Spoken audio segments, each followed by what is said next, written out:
Assalamualaikum warahmatullahi wabarakatuh. Kami di sini akan mempresentasikan tentang pengantar tasawuf Sunni.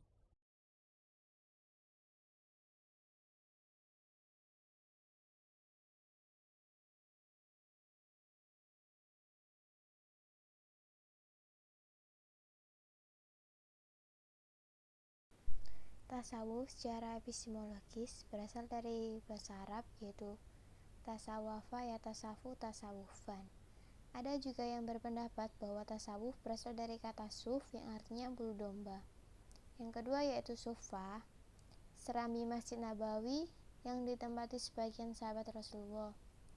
Yang ketiga yaitu safa, artinya jernih, bersih, dan suci.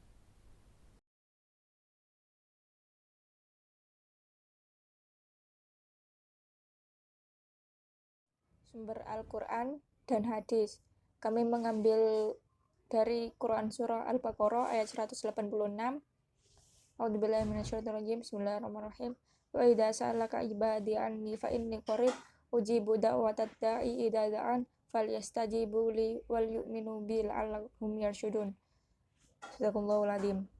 Dan apabila hamba-hambaku bertanya kepadamu tentang aku, maka jawablah bahwasanya aku adalah dekat.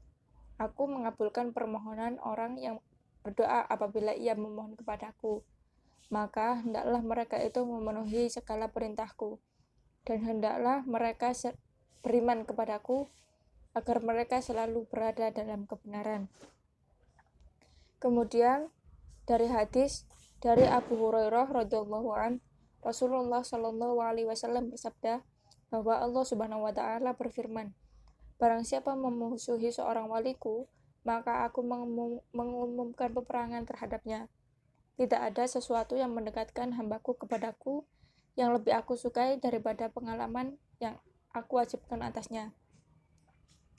Kemudian hambaku yang senantiasa mendekatkan diri kepadaku dengan melaksanakan amal-amal sunnah, maka aku senantiasa mencintainya.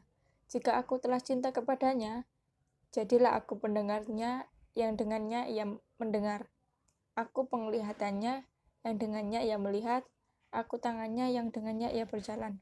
Jika ia memohon kepadaku, aku perkenankan permohonannya. Jika ia meminta perlindungan, ya aku lindungi. Dan jika ia mengulang-ulang sesuatu, maka aku adalah pelakunya. Sebagaimana keraguan seorang mukmin yang membenci kematian, sementara aku membenci keburukannya. Hadis riwayat Al-Bukhari.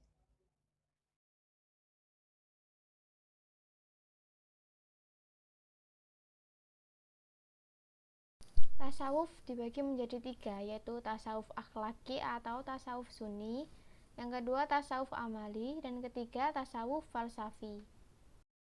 Pertama, tasawuf akhlaki atau tasawuf sunni adalah tasawuf yang berkonsentrasi pada teori perilaku atau budi pekerti. Yang kedua yaitu tasawuf amali adalah tasawuf yang mementingkan pengalaman ibadah, baik pengalaman lahiriah maupun batiniyah. Yang ketiga yaitu tasawuf falsafi adalah tasawuf yang didasarkan kepada gabungan teori tasawuf dan filsafat.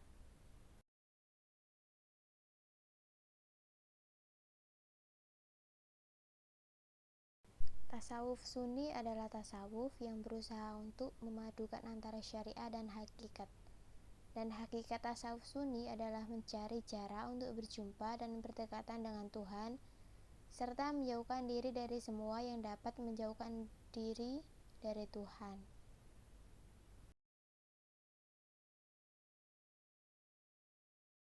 Jadi yang kedua ada sejarah timbulnya tasawuf.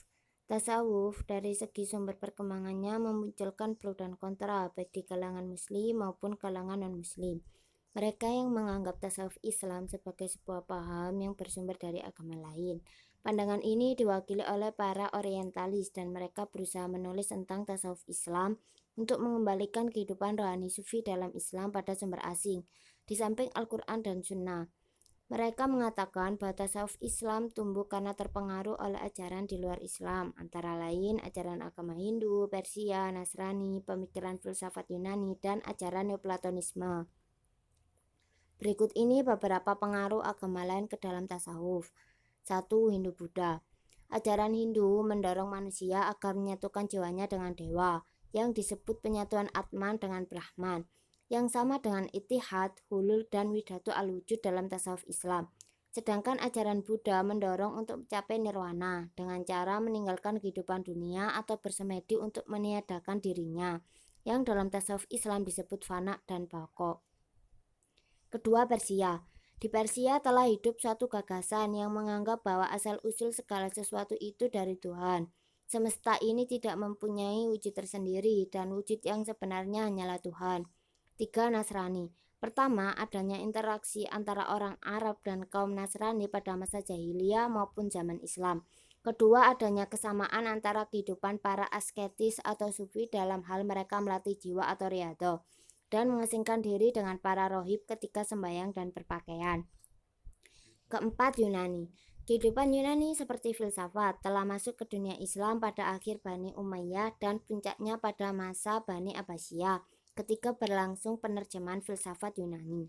Dengan kegiatan penerjemahan itu, banyak diantaranya buku filsafat yang dipelajari umat Islam. Hal ini dapat diartikan sebagai proses pengenalan umat Islam pada metode berpikir filosofis. Kelima, ajaran Neoplatonisme, bahwa segala yang ada merupakan pancaran dari Zat yang Maha Esa, dan sesuatu tersebut akan kembali lagi kepadanya.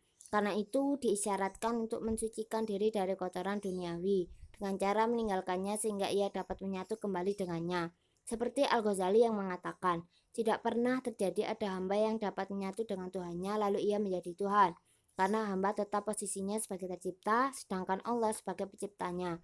Kedua wujud ini tidak dapat menyatu atau lebur menjadi satu wujud, kecuali hamba yang bisa mendekati Tuhannya yang disebut Al-Qori boleh Al-Jili. Dan inilah yang disebut makrifat dalam tasawuf Sunni. Keenam, Arab. Islam muncul di Arab sehingga tidak menutup kemungkinan pengaruh dari unsur Arab pra-Islam masuk dalam ajaran tasawuf Islam. Untuk melihat bagaimana tasawuf berasal dari dunia Islam, pelacakan terhadap sejarah munculnya tasawuf dapat dijadikan dasar argumentasi munculnya tasawuf di dunia Islam.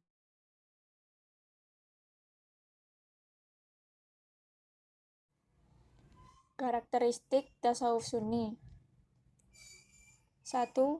Berdasarkan pada Al-Quran dan As-Sunnah. Penafsiran lain di luar itu hanya seperlunya. 2. Terminologi tasawuf Sunni dilakukan secara transparan, tidak mengakukan adanya kekeramatan atau keajaiban. Jikapun ada, maka hal tersebut disebut karomah yang disimpan secara pribadi. Tidak lain para sahabat pun mengalaminya. 3. Meskipun semua tasawuf mengajarkan manusia dapat berhubungan dekat dengan Tuhan, namun terdapat konteks pembatas antara keduanya. Hubungan manusia dengan Tuhan tidak dapat melebur dalam satu, sedekat apapun. 4. Tidak hanya masalah batin. Tasawuf Sunni beranggapan bahwa teori fikih atau lahiriah juga dianggap penting karena dengan hal tersebut dapat menjembatani berhubungan dengan Tuhan. 5. Fokus pada pembinaan akhlak, pengobatan jiwa dengan takhalli dan tajalli. Sekian presentasi dari kelompok kami. Apabila ada salah kata, mohon dimaafkan. Wassalamualaikum warahmatullahi wabarakatuh.